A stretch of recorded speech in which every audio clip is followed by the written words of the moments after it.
I'm bored. I'm going to tell you the quick story of the time I went on a $500 date.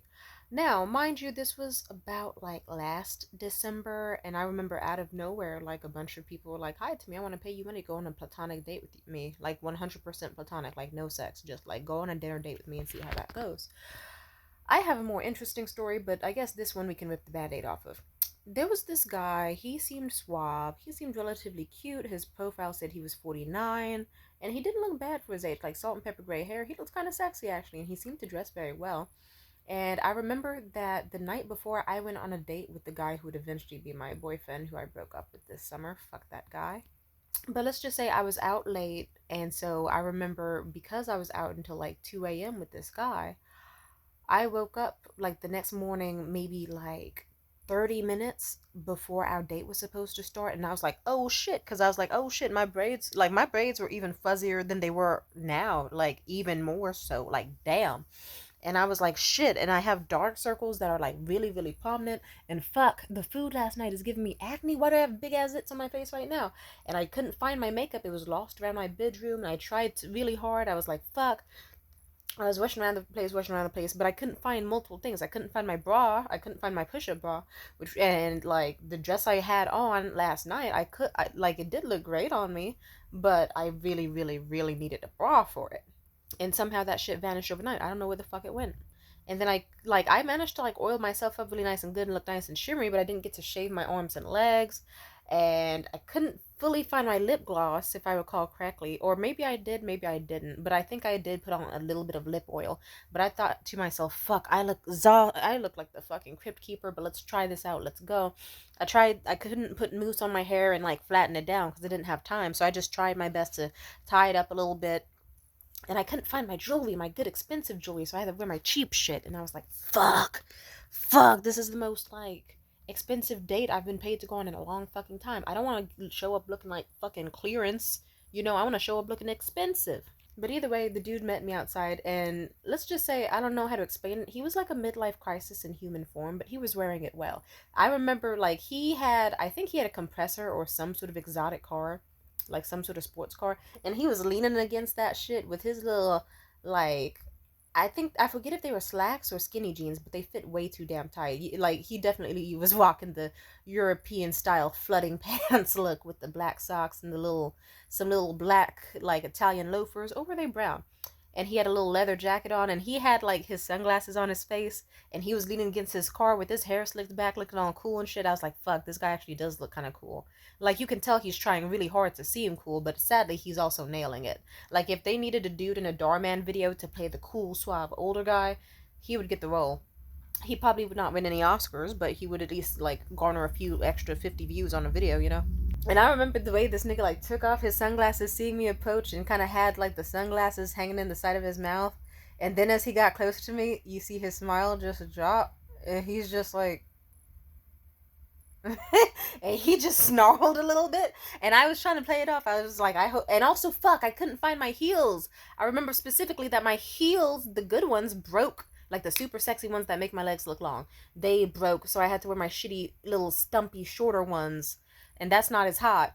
And I just thought to myself, hopefully he will focus on the top half of my body. If I had my push-up bra and my nice jewelry on, he would not be looking at my legs, or at least he could forgive them for being not shaven. But fuck. Let's just say I remember awkwardly being like, hi, welcome. And that nigga was trying to dodge the fuck out of my hug like it was a fucking scene in Pathologic. If anyone gets that reference, fist bump. But he still gave in. He just like did like a little dead look in his eyes and just like a one arm quick as fuck half second pat on the back like yeah hi. I was so embarrassed. But he still like I guess he did kind of stare at me for like a few seconds longer. I guess he was like, "Do I want to see this through?" I guess I could. Now, that was just the beginning. We got in his car and we were driving to this one specific museum, and on the way there, like, he was talking about himself as men love to do. Everyone loves to talk about themselves, and I'm a good listener, so he was still managing to get comfortable.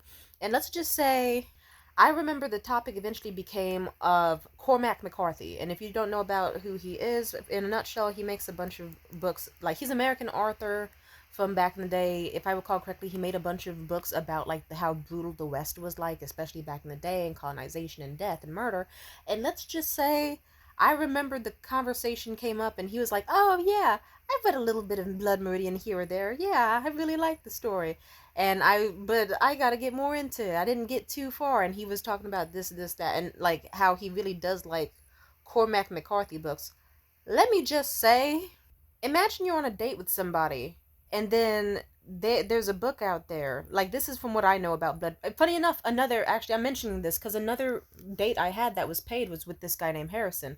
He was a catfish, or a fatfish specifically. He showed up 300 pounds heavier than expected, but he was a nice enough guy. I remember on the first date, he told me all about Blood Meridian. He was like, it's a brutal fucking story, and it's an amazing tale, but it talks about like how fucked up it is with the West, and how like disturbing it is, like the slaughter, the rapes, the pedophilia, the normalized brutality and psychopathic behavior you had to do if you wanted to take over the rest, and like this, and that. So imagine my shock to have my very next date with a dude for $500 just be like, oh, look, here's a guy who likes Blood Meridian for all the wrong fucking reasons. Like, he was in the same vein of like those grown ass adults who watch Scarface and be like, ah, yes, Scarface is a good guy, everyone else sucked, and I should aim to be Scarface. That's not what they were trying. Or like people who watch Goodfellas and be like, yeah, I want to be just like the main character in Goodfellas. Like the niggas who idolize Tommy in Goodfellas and want to be like him. Or people who watch Midsommar and miss the like, it's just like, ah, it's like he I remember I said something like, yeah, I heard it, like, I've heard a little bit about it. I've been wanting to read it more myself. I heard it was a really horrific tale about like colonization and the rest, and had the normalized brutality of back in the day, and like how it can be a really hard read for a bunch of people, but like just really disturbing depictions, and like, how colonization is really fucked up. And then he just kind of looked at me and he was like, yeah, with an eye roll. It's like, oh, okay, I know someone needs to check your fucking terabytes. Like, I'll put it this way. There's a character in the story named Judge Holden, and he's kind of like this, like, if I recall, like a 7 foot tall, extremely albino looking, totally hairless, like, big motherfucker. Like, juggalo motherfucker. And he's got the face of a baby, and he's just, like, very creepy and disturbing looking. And he can kind of do, like, weird magic shit where, I don't know, he's kind of a mystical figure, and I think what he symbolizes is white supremacy or whatever, and like how disturbing it can be. And in the story, he like rapes children, is seen like just children go missing, like at the scene of a very brutal crime or torture, he's always there. Like, really, he's supposed to be like, if I recall, the personification of violence and chaos. He seeks domination and control, and one of his biggest lines is that he's like, oh yeah, anything that exists in this planet without my explicit consent needs to be destroyed and killed, because I did not give it the right to be here. And he basically sees himself as like a god, and so do other people. They praise him and worship him. I think he's also supposed to symbolize like the American ideal of what like the perfect white race would be like, or whatever. Imagine you're on a date with a nigga and he's just like, ah, yeah, I love Judge Holden. So me. Like, fuck, dude. And then that wasn't it. Like, throughout, like, the more we talked on the date, I remember eventually the conversation about protests came up. I obviously brought it up. I said, oh, how do you feel about all the Palestine protests, I think it's kind of fucked up, the whole genocide they've got going over there. Like, it's really, really brutal. Like, beheaded babies and women getting raped and, like, killed in their lingerie being paraded around by the IDF on camera. I think that's really messed up. And then he was like, yeah. And then he just was like, well, there's good that can come from colonization. Like, yeah, bad happens, but there's good too. This nigga was trying to put a toxic positive spin on genocide. Like, nigga, I don't give a fuck. Israel, fuck Israel. I'm sorry, I'm gonna say it, fuck Israel. Because I would rather have a bunch of people be alive and happy and in their homes, safe and healthy, than Israel getting like a new Cineplex and like a few new Lululemons and a McDonald's and a new place to watch that Beyonce Renaissance movie or whatever the fuck. Fucking stupid. And he just kept trying to be like, good things can happen, like developments and like progressions in society, like really good things can happen from genocide or like colonization anyway, really good things. So we should just keep our eyes out for all the potentials and miracles that can happen. Like, how do I put this? I understand the mindset. I do not appreciate it, especially with the topic at hand. Like if we were having some sort of more nihilistic conversation or whatever, like if he was going way farther back in history, okay, sure, yeah. Like, if someone wanted to be like, oh, well, if this place didn't get that place, then we never would have gotten this type of ingredient that now controls our phones, or this, da da da. It's like, okay, but he wasn't doing that. He just straight up heard me say, yeah, I think genocide sucks, so I'm not really buying stuff from Starbucks or McDonald's anymore, because I don't really like the taste of fucking McChickens and food poisoning more than I like the idea of babies not being beheaded. And then he just was like, haha, but good can come from that. It's like, it's just like, oh, you're so pro colonization that it's like, like, I'm not saying I was scared of the nigga, but I definitely was like, stomach was goosebumps, had stomach twisting type shit. Made me feel a little less bad about getting fucked up looking for the date. The rest of the date went like this. You want to guess what the exhibit was for the museum we went to? Latino liberation from colonization. And it probably was a mix between, oh god, this girl isn't that much of a bad bitch like her photos made me think. But it also, he also just kept speed running through the exhibit, not just because he wanted to speed run through the date, but I think I think he misunderstood. I think he thought it was going to be a pro colonization theme in the museum. Like, something about his energy, you just had to be there. Like, he was looking at every single thing, like, all, like, it wasn't the best museum already, so that I can at least, but he wasn't reading anything, wasn't really looking at anything. He was just like, eh, huh, huh. Like, he was getting jump scared reading. It's like, why are you jump scared? Because they're talking about Latino liberation, because they suffered under the rule of the Spaniards and had to free themselves in this way, that way, and the other way, in their life in America, and this, and that. Like, that nigga was angry, just like hella angry. And also, I just thought to myself, it's extreme. Like, I don't know. I don't think, maybe he didn't know what the theme was gonna be at the museum. But it's like, if he wanted to take me to a nice museum, there's like hella other nice museums. He took me to the shittiest one. And then on top of that, he was disappointed to be like, oh, fuck. They're anti colonization. Like, yeah, nigga, we don't like this shit.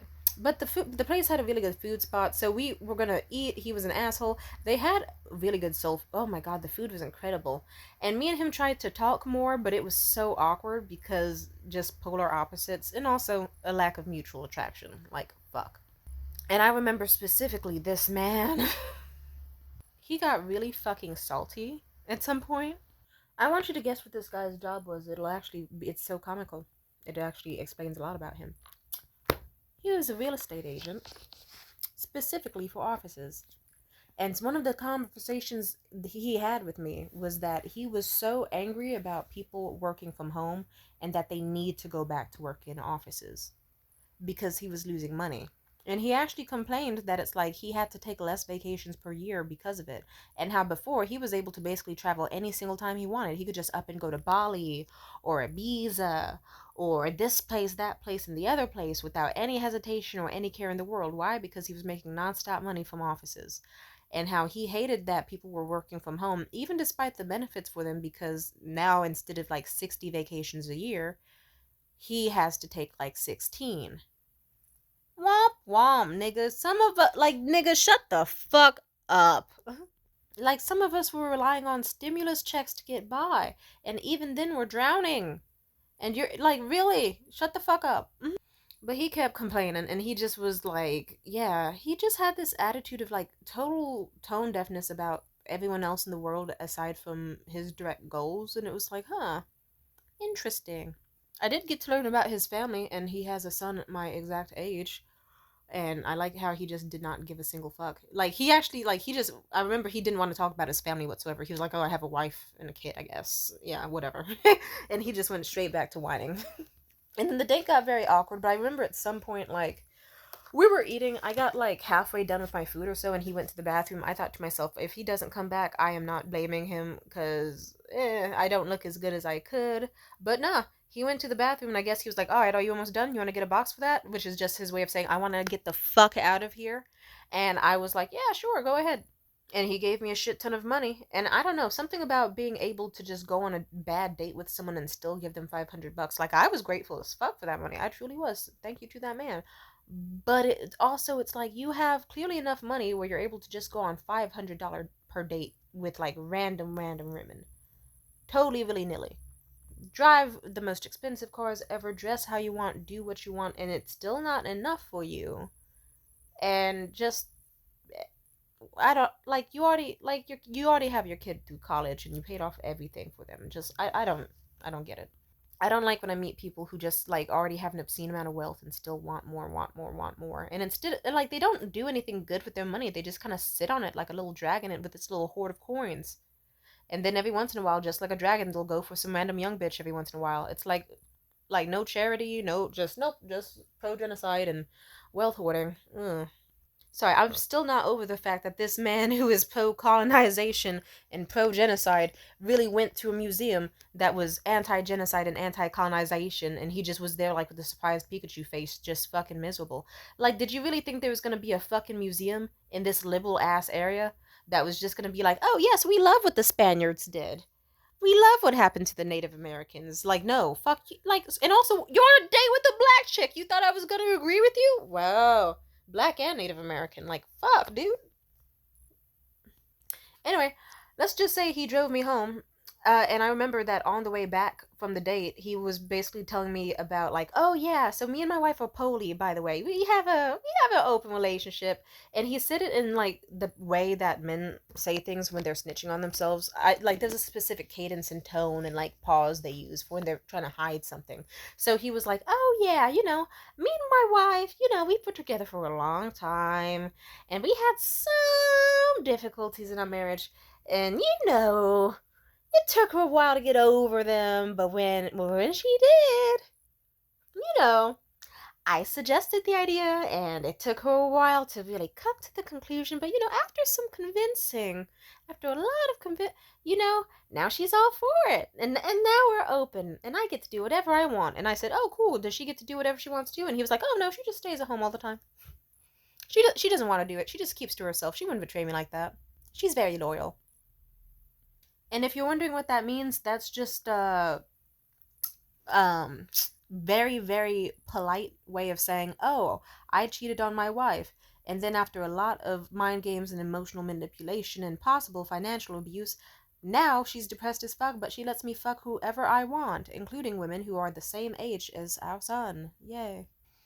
Anyway, let's just say I got dropped back off at home. It was the most awkward goodbye ever. I got to enjoy eating the delicious food and my $500 though, so it all worked out in the end.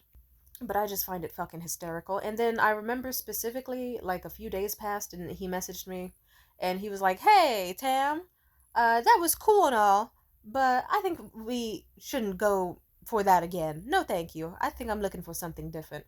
And I said, "That's cool. Can I get your son's phone number then instead?" And he said, "Ha!" And he said a wink emoji. And that was how that ended. I wonder how his son's like. I really do. He did not want to mention his son. But yeah, that's how that went. So yeah, I got paid like half a grand to give a fucking white dude a hard time while looking busted as a black chick. I'm not saying that's reparations to anything, but it's like I don't know. I got paid to ruin a man's day. That's kind of nice. Shit happens. Anyway, peace out.